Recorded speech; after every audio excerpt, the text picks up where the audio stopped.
Punjab national bank സാമ്പത്തിക തട്ടിപ്പ് കേസിലെ പ്രതിയായ ഇന്ത്യൻ രത്ന വ്യാപാരി മെഹുൽ ചോക്സിയെ ബെൽജിയം പോലീസ് അറസ്റ്റ് ചെയ്തു. CBI, ED എന്നീ അന്വേഷണ ഏജൻസികൾ ആവശ്യപ്പെട്ടതിനെ തുടർന്നാണ് അറസ്റ്റ്.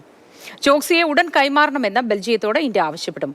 മെഹുൽ ചോക്സിയെ ഉടൻ ഇന്ത്യയിൽ കൊണ്ടുവരാനുള്ള നടപടി സ്വീകരിക്കുമെന്ന് കേന്ദ്ര ധനകാര്യ സഹമന്ത്രി പങ്കജ് ചൌധരി വ്യക്തമാക്കി.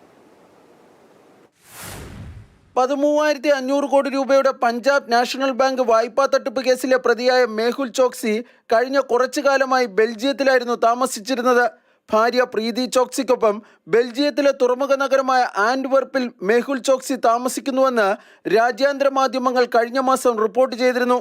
ഇതിന് പിന്നാലെയാണ് മെഹുൽ ചോക്സിയെ വിട്ടുകിട്ടണമെന്നാവശ്യപ്പെട്ട് അന്വേഷണ ഏജൻസികൾ ബെൽജിയം സർക്കാരിന് കത്ത് നൽകിയത്.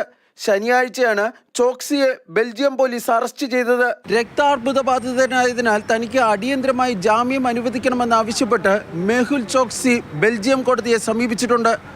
ക്യാൻസർ ചികിത്സയ്ക്കായി സ്വിറ്റ്സർലാൻഡിലേക്ക് പോകാനിരിക്കെയാണ് ചോക്സിയെ ബെൽജിയം പോലീസ് അറസ്റ്റ് ചെയ്തത്. ഇന്ത്യയിലേക്ക് മടക്കി അയക്കുന്നതിനെയും ചോക്സി ബെൽജിയം കോടതിയിൽ ചോദ്യം ചെയ്യുമെന്നാണ് സൂചന. ബാങ്ക് വായ്പാ തട്ടിപ്പ് കേസിൽ ഇന്ത്യ അന്വേഷിക്കുന്ന വിവാദ വ്യവസായി നീരവ് മോദിയുടെ അമ്മാവനാണ് മെഹുൽ ചോക്സി. മാതൃഭൂമി ന്യൂസ്, ഡൽഹി.